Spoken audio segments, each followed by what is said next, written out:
Fall is my absolute favorite time of year. I'm excited that the weather is cooling off, and I've already started wearing my coziest sweaters. My heather gray Mongolian cashmere sweater from Quince was the first thing I pulled out of my closet as soon as the weather turned cooler. It's soft and warm and so stylish. I wore it all the time last winter and it's still in great shape. $50 is an unbelievable price for a cashmere sweater like this. Quince delivers luxury quality pieces at half the price of similar brands because they cut out the middleman and partner directly with top-tier ethical factories. Layers are the name of the game this time of year. If you need a new winter coat, they have beautiful coats and jackets. They have everything you need for your wardrobe this fall, as well as beautiful linens, bags, and home decor. Pretty much everything you need for your home and wardrobe. Find your fall staples at Quince. Go to quince.com/POTC for free shipping on your order and 365-day returns. Now available in Canada too. That's QUINCE.com/POTC to get free shipping and 365-day returns. Quince.com/POTC. With trauma, when there's guilt and shame, it's usually non-adaptive. It's not useful. Whereas all of our feelings have some adaptive purpose. They help us keep us alive. When it comes to this sort of guilt and shame that we find with trauma, when it's implicated in post-traumatic distress, it typically isn't the adaptive kind of guilt and shame. And so we've started calling it non-adaptive guilt and shame, or NAGS for short, which actually turns out to be kind of a great acronym because it does nag at you a lot. That was Carolyn Allard on Psychologists Off the Clock.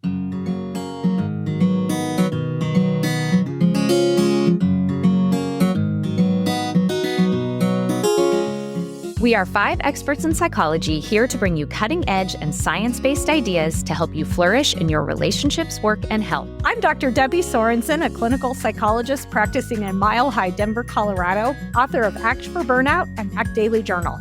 From America's Heartland, I'm Dr. Emily Edlin, a clinical psychologist based in Chicago, Illinois, and author of Autonomy Supportive Parenting.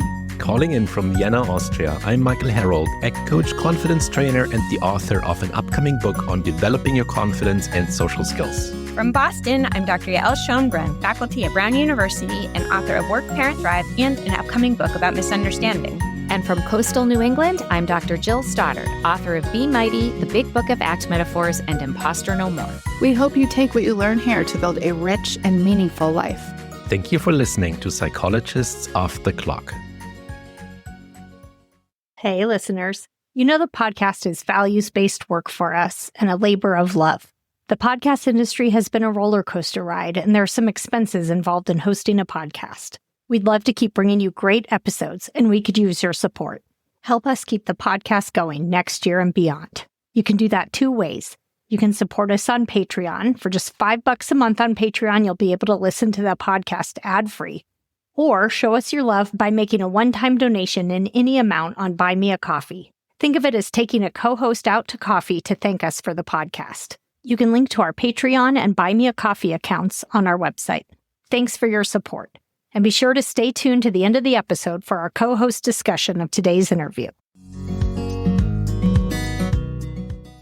Hey everybody, it's Jill here, and I am thrilled to have Dr. Carolyn Allard with me today. She is not only an internationally recognized expert in trauma-focused research, she is also a friend and former coworker of mine. Dr. Carolyn Allard is a licensed board-certified clinical psychologist and distinguished professor and program director of the clinical psychology PhD program at Alliant International University. She directed a trauma clinic at the VA San Diego healthcare system and served as clinical faculty at the University of California, San Diego. Dr. Allard also serves on the Executive Council of the American Psychological Association's Trauma Division and its Scientific Journals editorial board, and has over 200 scientific publications and presentations. For over 20 years, she has been providing therapy, training, and consultation in empirically supported therapy for post-traumatic distress and conducting research focused on sociocultural and contextual predictors of post-traumatic distress and treatment outcomes. She co-developed Trauma-Informed Guilt Reduction, or TRIGGER, the evidence-based therapy that is the basis of her latest book, Transform Your Guilt and Shame, Evidence-Based Strategies to Heal from Trauma and Adversity, her self-guided workbook that she is here to talk about with me today. Besides making psychology accessible, Carolyn is passionate about traveling and promoting compassion, and I think just recently got back from sabbatical in Italy. Is that right, Carolyn? That is correct. Italy and lots of other countries. Amazing. Well, welcome to Psychologists Off the Clock. I'm sure it is hard to be back and going back to work soon, but we'll ease you in with your Psychologists Off the Clock interview today. Great. I'm excited to be here. Well, I always like to start with some definitions because a lot of times, words come up that we all generally know what they mean, but I always want to make sure that what you're talking about and what our listeners think we're talking about are the same. So let's start by having you define guilt and shame, because sometimes these are used interchangeably, but they're not the same. So how are they the same or different? How do you define those terms? You're absolutely right. They're used interchangeably a lot, and they are slightly different.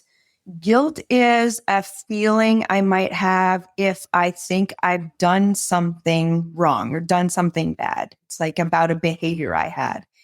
And shame is a little bit more of a global slam dunk in that I feel like I am bad, that my whole being, there's something wrong with me. Yeah, and shame probably always involves guilt, but guilt doesn't necessarily always involve shame. It turns out in the literature that that's not necessarily the case, but what is the case is that when it comes to trauma and adversity, and I have guilt and or shame related to that, they do come hand in hand, which is why we've come up with an acronym to capture trauma-related guilt and shame, so we don't have to keep saying that all the time. And it also captures that with trauma, when there's guilt and shame, it's usually non-adaptive. It's not useful. Whereas all of our feelings have some adaptive purpose. They help us keep us alive. When it comes to this sort of guilt and shame that we find with trauma, when it implicated in post-traumatic distress, it typically isn't the adaptive kind of guilt and shame. And so we've started calling it non-adaptive guilt and shame, or NAGS for short, which actually turns out to be kind of a great acronym because it does nag at you a lot. Well, you're talking about how our human emotions do tend to be helpful. How do you differentiate? Like when can guilt and or shame be helpful, and when do they become maladaptive? Well, when we think about sort of feelings, you probably have noticed that they have a natural trajectory. So you might start having a feeling, it builds and builds and builds. And, when it's a really aversive or when it's a situation that really requires your immediate attention, the feeling sort of reaches a peak pretty fast. You get that emotion really strongly. But eventually, as the situation resolves itself, as you kind of figure out what's helpful, the feeling takes a natural decline until it fades away. It's no longer needed in that moment. And so if it sticks around longer than that and it sort of gets in the way of your daily functioning, that's when you know, this is probably not serving its sort of naturally adaptive purpose anymore. And that's when we need to kind of take a look at it, figure out where it's coming from, if it's still telling us something useful. And if not, then we get to change either the way that we're thinking about things or some behaviors that we might be doing that sort of keeps the feeling going. Okay, so like maybe an example would be, let's say I snapped at my kids when they didn't deserve it and I feel guilty. That emotion is telling me that I did something that's inconsistent with my values. And then maybe I apologize to my kids and we repair the rupture. But then if I'm still feeling guilty days and days and days after that, then it has ceased to be useful because I've addressed the emotion in an appropriate way. There's not really anything left to do. So the emotion is no longer prompting me in a helpful way. Do you feel like that captures it, or would you add anything to that? It captures it perfectly. And when it comes to shame, it turns out that that's also an adaptive emotion. And both guilt and shame are socially adaptive emotions. They keep us connected to important others, individuals, groups. which, because we're social beings, that helps keep us alive, right? Being connected to others. And shame helps us stay connected to others in the way that's a little bit harder to understand sometimes. But it's similar to your example with guilt in that it helps us make amends when we've wronged somebody, when we think we've done something wrong. And that helps keep us connected to groups. When it comes to trauma, shame pops up when we are being abused by somebody that we're dependent on, because it helps us stay connected to that person and minimize the likelihood that they'll continue to abuse us or abuse us worse. So when you think about shame, think about what it looks like and feels like in your body. You kind of tend to take a shame stance, right? Like you hunch your shoulders, you might avert your gaze, you're not making eye contact. Basically, you're making yourself very small and non-threatening. So imagine if somebody that it has some kind of power over you, like a parent and a small child, or maybe even a boss, in a company, or somebody that's just bigger in stature than you, physically bigger than you, and they're mistreating you in some way. If you take that shame stance, you're more likely to survive because they're less likely to kind of amp up the abuse. They're more likely to feel like they won somehow and kind of leave you be. And then, so that's how shame plays a role in our survival in that case. Interesting. So it's adaptive in the moment when you're in danger, but then it ceases to be adaptive when you're no longer in that situation. Correct. And like most survival strategies, when we are being threatened, when there's a trauma occurring, they're adaptive in the moment. They help keep us alive, but they're problematic if we carry them forward outside of that trauma. And we tend to do that because we think, ooh, that's the thing that's going to keep me alive forever and ever. So I'm going to keep doing it. I mean, it's not something that we think, but it's like our brains are set up to keep us alive. So they're going to keep doing that very thing that worked in one situation, and it generalizes. So I'm thinking back to this example of like snapping at my kids. So if I feel guilty because of my behavior of snapping, but also, if we go back to your definition, guilt is I did something bad. Shame is I am bad. And I think I'm a terrible mother. Right.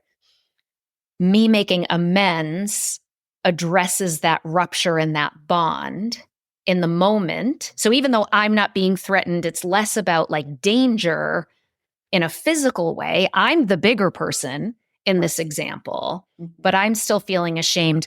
But it's protecting that really important bond between my children and me. Right. And then after, it's sort of the same thing after the repair. If I continue to just think I'm just a terrible mother in general, it ceases to be useful, but it's useful in the moment, and that it's facilitating that repair. Exactly. Fascinating. So how do the experiences of guilt and shame relate to the concept of moral injury and trauma?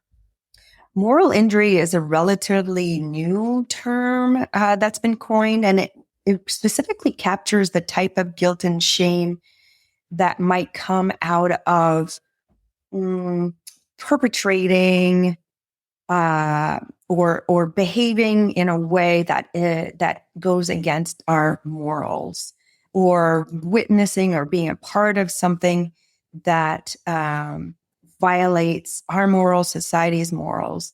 And so we have this moral injury. So it's just a form of it's a source, I should say, of guilt and shame. And it's typically been coined in the case of combat related activities, behaviors, atrocities. And so it's really just a form or a source of where our guilt and shame might come from. Right. So in combat, it might be, I am normally not a person who kills other human beings, and I was ordered to kill other human beings, and that felt like moral injury. Or we heard about it a lot after COVID with healthcare workers being put in a position of having to decide who's going to live and who's going to die when they have signed up for a profession that is all about do no harm and helping save lives. And so in a way, we often think of trauma as something bad, dangerous, life-threatening happened to us. With the case of moral injury, it's like I was a perpetrator of harm. Is that right? Yes. Or a perceived perpetrator of harm. Perceived perpetrator of harm, exactly. And or even witnessing and not doing or being a part of an institution that engages in things that are that go against my values or that seem to have injured some morals. Yeah. You mentioned, during the pandemic, the sort of first responders and healthcare workers experiencing this, and even sort of, the loved ones of people dying in the hospital, not being able to go be with them or making choices to not be with others because we really didn't know what was going on and what was going to make things worse. And so people who are even outside of the healthcare industry were experiencing this kind of moral injury. Right. Yeah. And it seems like it's even coming up right now where people are being asked to furnish names and identifying information to the government in ways that feel wrong, but the costs of not doing so are very high. So it feels like it's these situations where people are really put in an impossible position and like forced to make a decision that either way is going to have pretty terrible consequences potentially. Yeah, and that's typically the case when we're dealing with trauma and adversity, isn't it? Yeah. There isn't a good option. Yeah. And that's why it's easy then to feel guilt and shame afterwards, because the option we had to take wasn't necessarily a bad one. We just forget that the other ones were worse. So let's talk more about non-adaptive guilt and shame, or NAGs as you call it. And you talk about 5 specific types of NAGs beliefs. Tell us about those and maybe give us some examples. So it turns out that the types of cognitions or thoughts or beliefs that we have that kind of keep us stuck in feelings of guilt and shame, or that produce strong guilt and shame, or NAGs. And they fall into one of 5 main categories, and some of them will fall into more than one. But it's helpful to sort of identify which category, because we have slightly different strategies to try to figure out how accurate or how helpful this thought is, and if we really should be kind of changing the way that we think about what we did or didn't do, what happened. And one of them is this idea that we could have avoided, prevented what happened because we really kind of saw it coming. And we call that foreseeability and preventability. So I saw it coming and I didn't do anything to prevent it. So therefore it's my fault. So I'm going to feel guilt and shame around that. Another one is this idea that somehow I played a role in what happened. I was there, right? And I did or didn't do something. And therefore I'm responsible for it happening. And typically we place 100% responsibility on ourselves. Another category or way of thinking that leads to guilt and shame is that we come to wrong conclusions about what we've done and that lead to guilt and shame, is that we believe we weren't justified in doing what we did. So we have, in other words, insufficient justification, and that's what leads us to feel guilty. That means that what we chose to do was the wrong thing, that we had other better options and we should have taken those options, and we really weren't justified in choosing what we did. And then the other type of thinking that produces guilt and shame is violating our values, is that we believe we've done something that goes against our values, and therefore we're guilty and we should be ashamed. And that usually happens when we forget that we have a bunch of different values, and we'll talk more about that later. So just so listeners like really understand what you're talking about, can you like give a specific, like a clinical example of I worked with this person who did this in the military or this as a healthcare worker, and these were some of the thoughts they had, and this is the category it fell into. Yes. So there are, and I go over this in the book, there are certain types of trauma or adversity experiences that are more likely to lead to one or another type of way of thinking. And it's helpful to kind of be looking for these if you're, a clinician in the therapy room with folks, or you might just like hear a friend talking about these. But so when you're in the military, and I think you actually had a really good example of this, you're having to do things that you normally wouldn't do in your civilian life that go against your values, your morals, when you're just sort of in the civilian world going about your business. But that you're really having to do in the context of war, like killing other people or protecting yourself by potentially killing others, and sometimes even, killing civilians and children. They happen to be kind of in the mix. And so that tends to result in the type of thinking that's related to violation of values. Also, responsibility turns up here. And when people forget that they had to listen to orders, that there were reasons that they did what they did, and they forget that, and they kind of place all responsibility on them. This is actually making me think of a client I had years ago that I think would fall into the foreseeability, predictability type of thinking. In that he was, I don't remember his rank, but he was like in charge of his platoon, group of guys, and they were in a green zone, and the green zone was bombed, which doesn't typically happen. The green zone's supposed to be safe. And in hindsight, he had realized that he had seen the bomber with a briefcase and did a lot of this. I should have known better. I should have been able to identify that this person was an attacker, that they had a bomb. And of course, there was a lot of survivor guilt because he made it and his people did not. And actually, maybe that's a good segue too, because when you talk about challenging these nags beliefs, one of them is to combat hindsight bias. So do you want to talk a little bit about what hindsight bias is and how you challenge it? Yes. So one of the things that creeps in that produces these guilt and shame thoughts is what we call hindsight bias. And that is when we think we knew then what we know now. It's really hard for us to sort of not impose all the information we have now on something that happened in the past.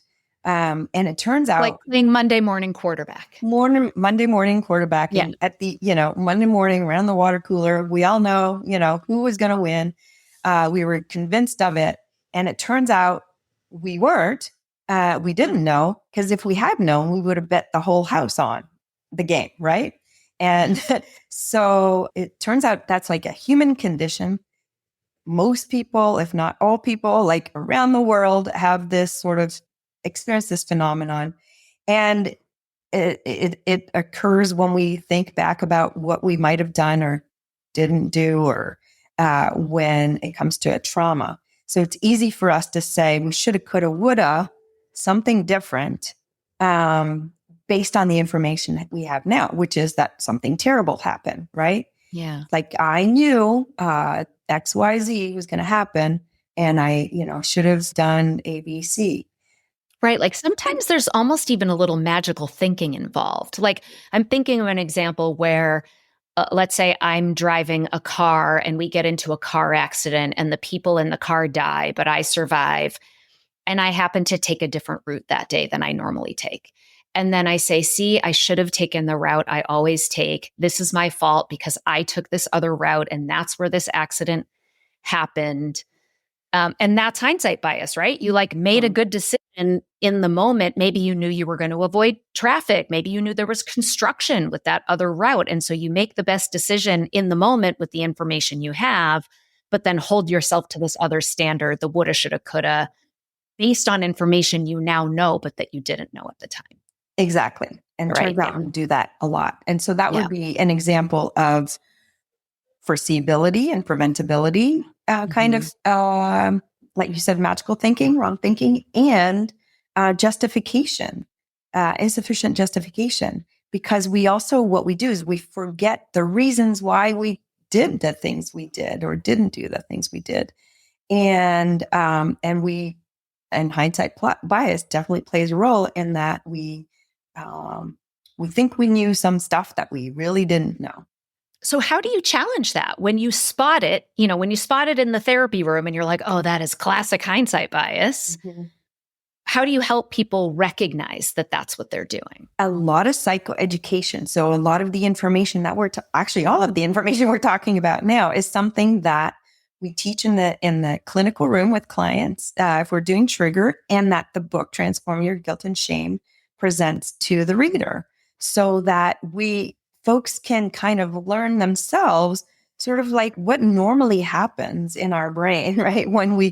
When something bad happens, and what produces some of this guilt and shame feeling that we're experiencing, so that we can start learning and realizing, oh, okay, this is where it comes from. It's not necessarily true. It's just like it was triggered in this situation, and it helped me survive in this situation. And it's sort of a normal reaction to these kinds of things. Hindsight bias, like I said, everybody has this. We all have this to a certain extent. And so my brain is going to do these things, but it doesn't mean that it's accurate. So now that I know this information, I can go back and evaluate, what is it that's producing this guilt and shame? What kinds of thoughts, what kinds of beliefs? And can I kind of like basically challenge myself, right? To see if it's accurate. And if it's not, why hang on to it? I can actually have a different kind of thought, and one that might be more helpful. And I can let myself feel my feelings naturally, let them recover, as opposed to sort of keep reinforcing them. Or on the flip side, and it's what we do when we're kind of stuck in post-traumatic distress, is we avoid altogether. So we're not giving ourselves a chance to sort of learn about these processes and what might be accurate, might not be accurate. If there's a different way I can go about thinking about things, and therefore feeling. Right, feeling differently. I'm wondering if just telling people, oh, this is hindsight bias, like, do you get a lot of pushback? Like, I'm just thinking about what I see brains do in the clinical room, and there's a lot of yeah-butting. Yes. But I can think about, like, going back to this car accident, Right. that if I were to say to someone, even just ask them, well, why did you take that route? And then they're hearing themselves say, oh, well, there was traffic, there was construction. I had taken that other route the day before and it took me half an hour longer and I was late. I might say, have you ever taken a different route before? Like in your life as a driver, you probably go to stores or school or work a certain way. Have you ever taken a different way before? Yeah. How many times do you think you've done that? And how many times have you been involved in a fatal car accident?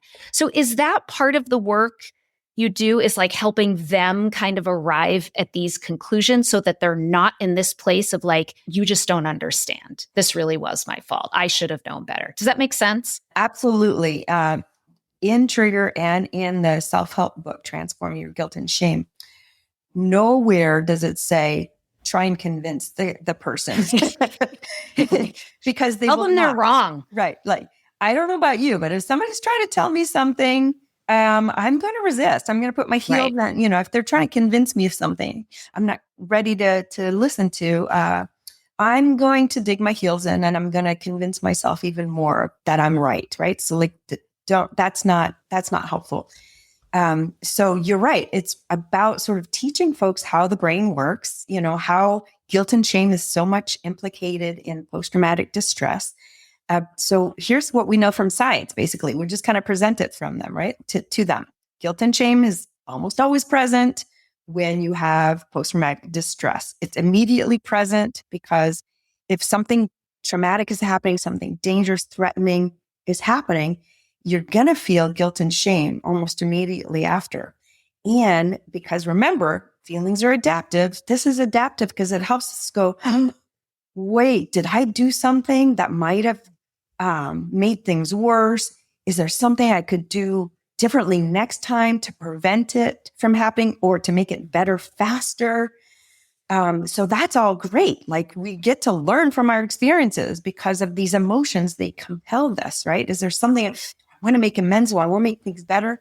And then, so we explore all that. If we let ourselves take the opportunity to learn from it and then decide, oh yeah, you know what? I did the best I could based on the information I had, the resources I had at the time, the options I had at the time.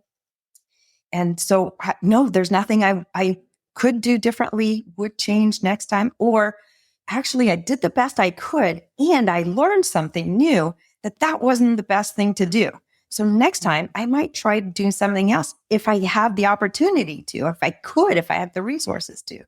And in that case, again, the feeling takes its, sort of natural course. It goes away. You don't need it anymore. You've kind of learned from the situation. And I think maybe this is related too, but you talk about evaluating options as a way to challenge that insufficient justification, and you do something you call a justification analysis. Can you walk through an example of that, like something you would do with a client or something like a listener might be able to do for themselves if they're struggling with that insufficient justification thinking? Absolutely. So when you're believing that you didn't choose the right option, chose the wrong option, you weren't justified in choosing what you did, hindsight bias is definitely at play. And so you want to sort of check that, kind of remind yourself, oh yeah, I'm, a human being. So there's going to be hindsight bias. So I have to really be mindful to not carry back in time because I'm going to evaluate my choice in time. I'm telling myself I picked the wrong thing. So let's evaluate that. So I have to step back in time to that moment where I made the decision I made, or I did what I did. And remember that I only had the information at that time that I had at that time, and not carry back the information I have now in terms of the outcome and all of that. So that's the first thing. I got to check that hindsight bias at the door. Then I go back and I, as best as I can, try to remember all of the different options I might have had and thought of at the time. So an example with a client, and I think I have this in the book, is that, let's use an example. A woman who was assaulted by her superior officer in her barracks. So the superior officer comes to the door, knocks on the door, says, I got to talk to you about something. She lets him in and she's assaulted. So she has the thought, like, I should have never let him in, right? Like it's my fault. I should have never let him in. I should have done something different and then I wouldn't have been assaulted. So going back, she has to put aside the fact that, yes, she was assaulted. She knows that now, but back then she didn't know, right? So what did she know? What were her options? Somebody knocks at the door. Her option is answer the door. Another option is answer the door and let him in. Sorry, is one option. Another one is answer the door, don't let him in. Another option is don't answer the door. And so she thought, okay, well, that's reasonable. Those are probably the things I would have thought of that were possible for me to engage in. And then we look at the pros and cons that she would have thought of, even maybe not consciously, but that would have been present for her for each of those options. So pros and cons of opening the door, letting him in, is listening to my superior officer and dealing with whatever situation is going on efficiently.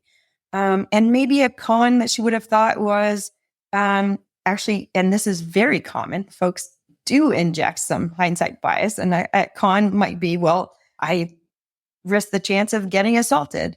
And I'm not following protocol because I'm not allowed to let a male and a supervisor in my barracks. And one of the things we have to do when folks are looking at these pros and cons, and you have to do for yourself when you're doing yourself, is, again, catch that hindsight bias. So for this person and many people I work with, the hindsight bias comes in when they have something like a con was, I might increase the risk of being assaulted, when really she had not thought of that. This client example I'm talking about, right? At the time, There was no reason for her to think that this person or anybody else would come in and assault her. There was no track record. It was not on her mind at all.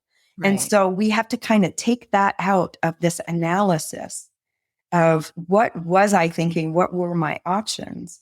And so we go on and we look at pros and cons for the other ones. And some of the cons of not answering, not letting him in would be sort of challenging a superior officer and sort of all of the backlash that might come out of that from that person, but also the group that she's in, sort of that her troop. So turns out like all three options, right? When we look at this, were not great options. They all had some cons associated with them. But when you weigh the pros and cons for each one, if we do this analysis, it turns out most of the time that we selected the best out of three or more possibly bad choices.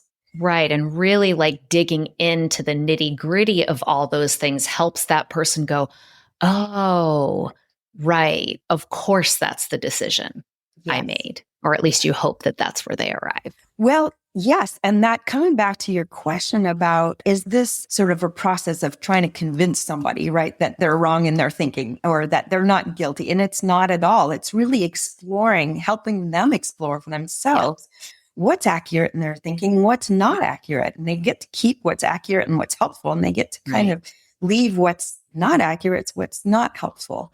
And so sometimes maybe there was, some other options. Maybe it was like neck and neck even, right? But ultimately, you only have the time that you have, and it's like easy after the fact. This is another piece of sort of that justification analysis or challenging any of that kinds of thinking is like we have the luxury now, right? We're not in danger. There's not a life or death situation. And we get to really like look at the nitty gritty, like you said, of really exploring this. So that moving forward, we have a much more nuanced, much more helpful understanding of what happened. And more accurate.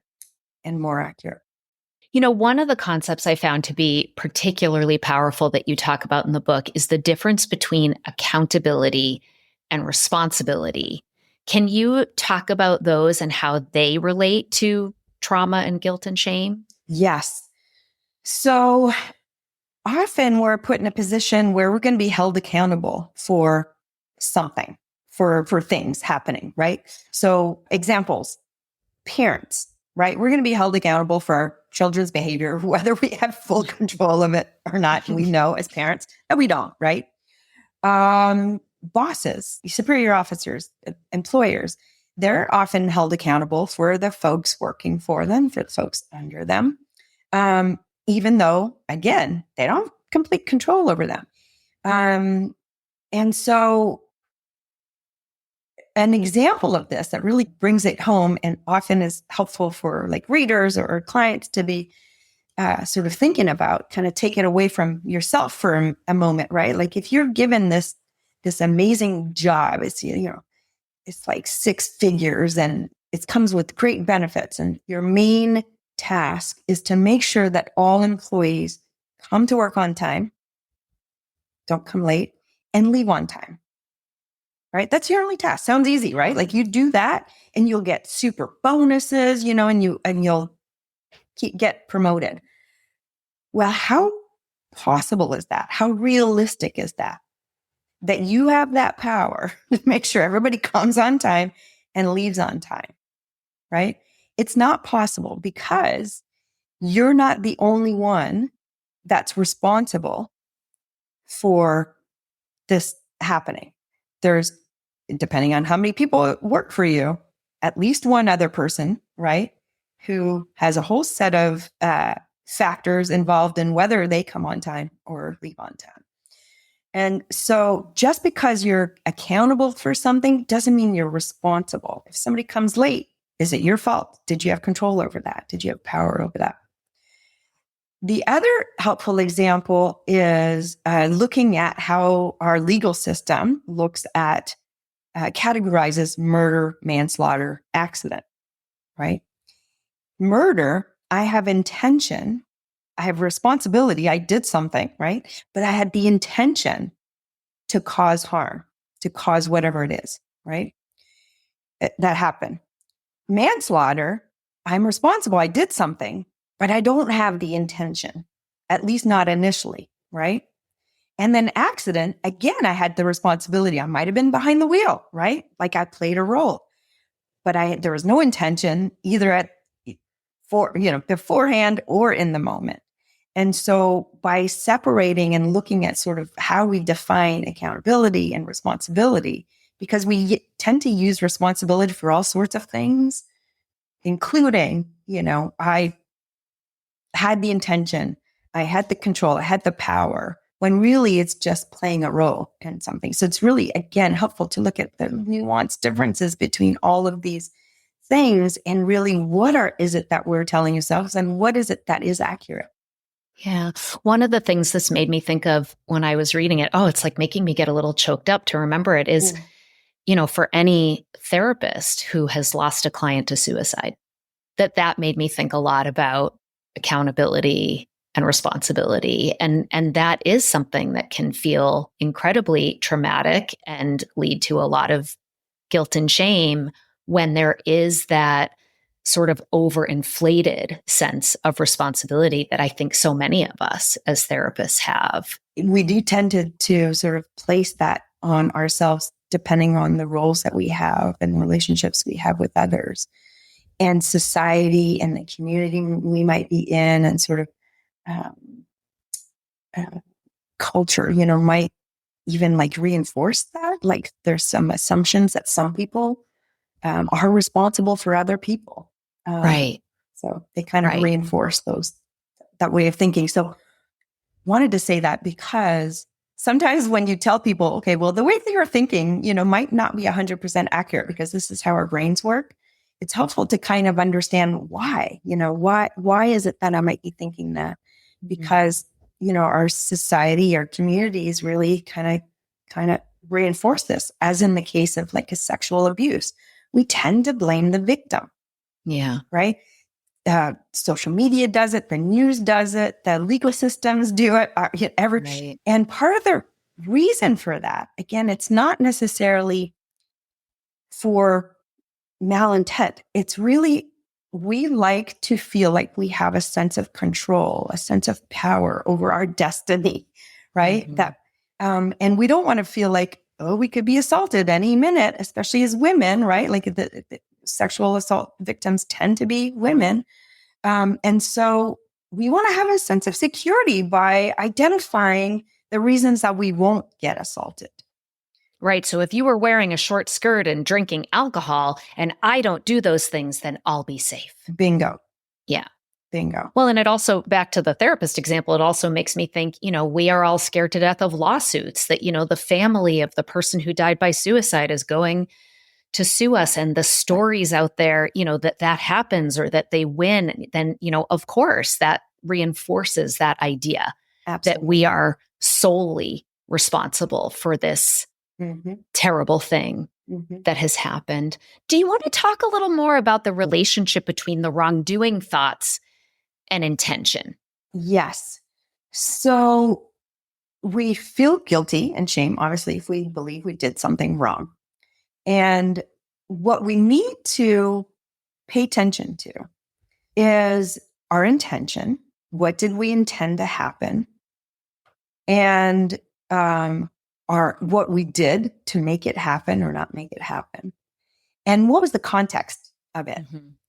So sometimes, I will work with people or talk to people who say, yes, I did intend to hurt this person.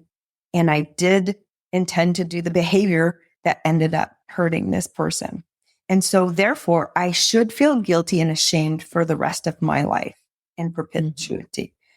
And then, so the first thing we look at is, well, how does that continuing to feel guilt and shame the rest of your life, how does that help you live the kind of life that you feel will prevent you from doing kinds of these things again? Because usually people often like to hold on to that guilt and shame because it prevents them from doing the thing that they feel guilty and shamed of again, right? They think, okay, well, that's what I need to do to keep myself in check because look, I did this horrible thing. I'm this horrible person.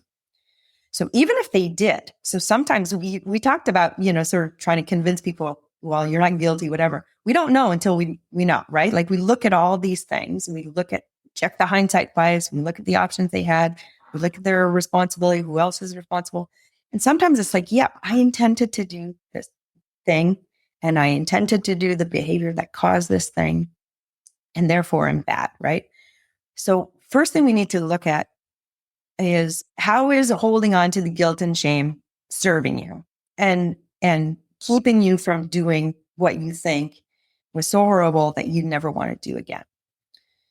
Because what happens when you're stuck in this nag cycle, this non-adaptive guilt and shame nag cycle, you tend to actually make it more likely that you're going to keep doing things that then make you feel guilty and ashamed because you tend to avoid the feelings. You tend to avoid, and when we avoid something, it tends to generalize, we avoid all sorts of things, including what our values and morals might be and living according to those. So we're actually less likely to live according to values and more likely to keep doing things that keep making us feel guilt and shame. And we also contribute to our post-traumatic distress. So we're maybe really like impaired functionally. We don't have good relationships. We can't go to work very well. We might self-medicate in some ways. It's just nags is associated with all these really terrible post-traumatic effects. And they kind of like reinforce themselves, each other. So if we step back and go, okay, you feel bad for having done something that that caused some harm. I'm glad you feel bad about that. That tells me you have a conscience. Right. Right? That tells me you want to be a good person and not continue to harm others. Right? But let's look at whether that's happening right now for you and whether we can kind of just change perspective a little bit so that you actually do stand by your values of no longer hurting anybody. And you might feel better. Right? And so that's how we approach that belief about wrongdoing when there is some good evidence that there was wrongdoing. Sometimes there isn't, and not, but sometimes there is. So how do we move forward with that, given this, in a way that you do continue to live, or that you maybe start again living according to your values? Do you differentiate between remorse and guilt and shame? Right? Because what made me think of it is what you just said about having a conscience. Like we worry about the people who do bad things and have no remorse. I don't worry so much about what we label it, but I think that's a really good point in that, again, but you could be stuck with remorse in the same way that you're stuck with guilt and shame. So the idea is to get unstuck, right? And to let guilt and shame and remorse maybe like have their adaptive place. So that's the other thing is if we go through this process, we don't lose our adaptive feelings, right? And that's what some people think they need to hold on to it in order to keep them from doing bad things, right? You don't lose that. When you go through this process and you resolve non-adaptive guilt and shame, you continue to have the capacity to feel guilt and shame and probably even more accurately and more effectively, right? And so it's really about letting go of chronic non-adaptive guilt and shame and maybe remorse or whatever it is, fear in some cases when you have PTSD, right? So that you're better able to be effective in the here and now. Yeah, that makes sense. So if we go back to this car accident example, I'm driving the car, we get in an accident, everybody dies. And of course, there was no intention on my part for that to happen. So I imagine the sort of first layer or level, and correct me if I get any of this wrong, the first layer or level is if there was no intention, let's use that to help resolve your guilt and shame. The next layer might be I was drinking, right? I was drunk driving. Did I intend to drink? Yeah. Was I being intentional when I took my car keys and I got behind the wheel and I drove? Yeah. Did I intend to hurt anyone? Of course not. And so then you're sort of tackling that piece. Yes. And going back to what you were saying about how if you don't tackle it, you might be more likely. Well, now I feel so devastated that my drunk driving caused this harm, and I can't tolerate the guilt and shame I'm feeling, so I'm going to be more likely to medicate with alcohol, which may be more likely to create more harmful or dangerous situations. Yes. Am I getting that right? I think an example, so I want to make sure I'm understanding it right. I love that you're bringing up examples, and that's a perfect example of the nag cycle that you get stuck in, right? Like that, the very thing that you're trying to avoid, you actually cause more of, because the more you drink, the more accidents are going to happen, whether you're in the car or not, right? Or you're going to treat people badly, or you're going to forget things, that kind of thing, right? So you're stuck in a nag cycle when you're not processing that guilt and shame. You're not learning from it and then taking what you can from it and letting go what you don't need from it and moving forward. You also mentioned something really important that I think is worth mentioning is, and it's related to what I was talking about wrongdoing, is that we forget the context, right, that we're in. So like, why is it that I got so drunk and I didn't plan ahead about not driving so that I wouldn't, because, you know, one thing you said about I had intention to drink, I had intention to drive the car, but do you really when you're drunk? Think about consent, right? You can't get I probably consent. didn't have the intention earlier in the night to get behind the wheel drunk. Right. But then my judgment is impaired once I've had that alcohol, right? So then it's a different type of intention, really. That's really interesting. It's not real intention. Right, it's drunk, right? Like just the same way you can't give consent when you're under the influence of any substance. It's the same thing. So you have to kind of check that thinking, right? So then you learn from it. Great. Okay, now I know, right? The next time I want to get drunk, I'm going to plan ahead first, right? What am I going to do? Because I know I'm going to want to get in the car.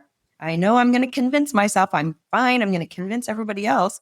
So maybe I will check with a friend and say, here are my keys. Don't let me drink. Or let's take an Uber to this thing, right? So the more you can actually evaluate mistakes, right? I'm putting this in air quotes, like things that go against your values or things that, you know, lapses of judgment, more you can actually sit with that guilt and shame, which is part of the process, right? Is like letting yourself feel it. We want to avoid these feelings are some of the most adverse feelings in the world. We want to avoid them at all costs, but there are costs to avoiding them. So we need to let ourselves sit with it, learn from them, learn what we thought that was accurate, learn what we thought that was not accurate, help them, help us make better decisions next time. If there is a way to have a better decision, if not, we also learn from that. And then those feelings can go away by themselves. They dissipate by themselves, but they come back when needed. Right. But each time we get to say, okay, what can I learn from this? You know, am I thinking accurately about this? And then that's the way to not get stuck in that nag cycle. Well, I think this is a perfect place to stop. That went by so fast. I can't believe we're already at the end of our time. I want to recommend this book so highly to our listeners. One of the best things about it is that it's concise. Like you use just the right amount of words to get the point across. And it is incredibly helpful to work through. So again, it's called Transform Your Guilt and Shame, Evidence-Based Strategies to Heal from Trauma and Adversity. Of course, as usual, I didn't get to all of my questions. So Carolyn, if people want to learn more, where can they find you? Well, I would say the easiest thing to do is go to my website, CarolynAllardPhD.com, CarolynAllardPhD.com. And there are links there to other resources folks might turn to, but they can learn more about Trigger and Transform Your Guilt and Shame and the science behind it, et cetera, et cetera. Perfect. And we will, of course, link to all of that in our show notes. Carolyn, thank you so much for joining me. It's been great to have you. Such a pleasure. Thank you so much. Well, thanks for listening to my conversation with Carolyn. I am here with Debbie to do our co-host post on this episode. And I know, Debbie, you specifically asked to do this with me because this is a topic that's near and dear to your heart. So tell me what your thoughts were. Well, some of my colleagues that I worked with at the VA, who I still am in touch with, and actually some of them have been on our podcast before, Lauren Borges, Sean Barnes, Jake Farnsworth, Robin Walzer, are doing a lot of work on this topic of moral injury that you talked about. And so if you want to listen to them talk more about moral injury and the work that they're doing in that area, listen to episode 118 with Lauren and Jake, because they really dive into it. But as a therapist, I'll tell you that when I started to learn more about moral injury, about the function of these moral emotions like guilt and shame, I really started to pick up on it more in my clinical work. And it's been a very helpful framework for me because I think it comes up in ways that are sometimes surprising, right? Sometimes people are pretty shame prone. And so, but they don't necessarily identify it as shame when they're talking to you. Right. They're not coming into your office saying, I'm here for therapy because I'm having a lot of shame. That's right. It's usually a different presenting problem, but the more you kind of dig down, the more you see shame laying underneath a lot of the things that people present with. That's absolutely right. Yeah. Yeah. And sometimes you can see situations where people are on these morally complicated situations, or, there are sometimes when they've done things that are violations of their moral. I think you talk about a number of examples of this in the episode, but sometimes it's a little bit more subtle than that. But when we can shine a light on shame, instead of hiding it and hiding that part of ourselves that, we hide it because we want to be part of the group and we're embarrassed and we feel bad about something that we did, or we're going to be ostracized. But if we shine a light on it, if we talk about it and open it and have more awareness of it, I think that's actually the antidote to shame. Like that's what actually helps us move forward with it, is when we can be aware of it. Well, that's such a good point, Debbie, that I didn't think of during my conversation with Carolyn, because we didn't really talk about the awareness. We talked exclusively like once you've identified these non-adaptive guilt and shame, kinds of cognitions, what do you do about it? But the first step to anything is awareness. Awareness isn't sufficient, but it's necessary.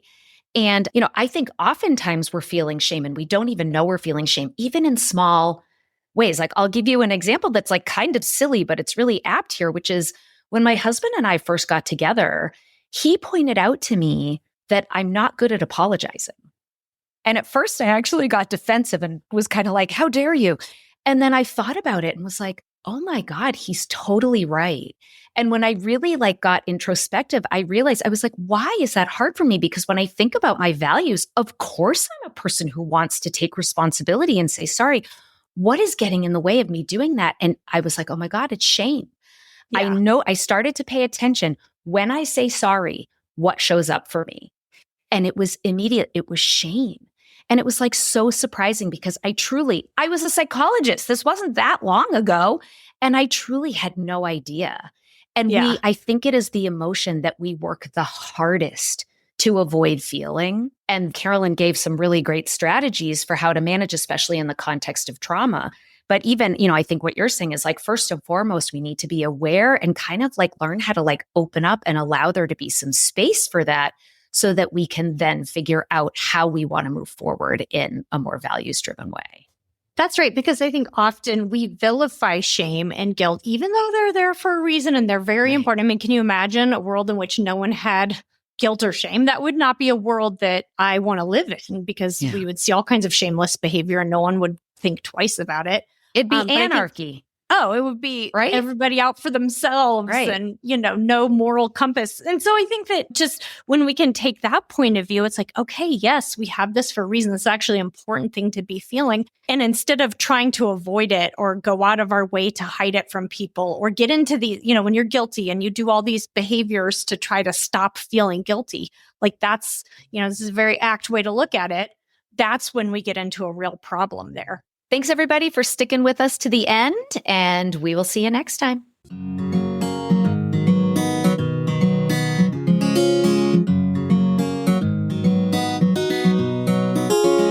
Thank you for listening to Psychologists Off the Clock. You can now listen to our podcast ad-free by becoming a supporter on Patreon. You can link to Patreon on our website or go to patreon.com/offtheclocksite. If you enjoy our podcast, You could help us out by leaving a review and sharing this episode with a friend or an enemy who would enjoy it. You can get more psychology tips by subscribing to our fabulous newsletter on Substack. Or if you're still addicted to social media, find us on Instagram and LinkedIn. We'd like to thank our rockstar production manager, Jadine Stout-Williams. Now for the boring part. This podcast is for informational and entertainment purposes only and is not meant to be a substitute for mental health treatment. If you're looking for mental health treatment, please visit the resources page of our website, offtheclockpsych.com.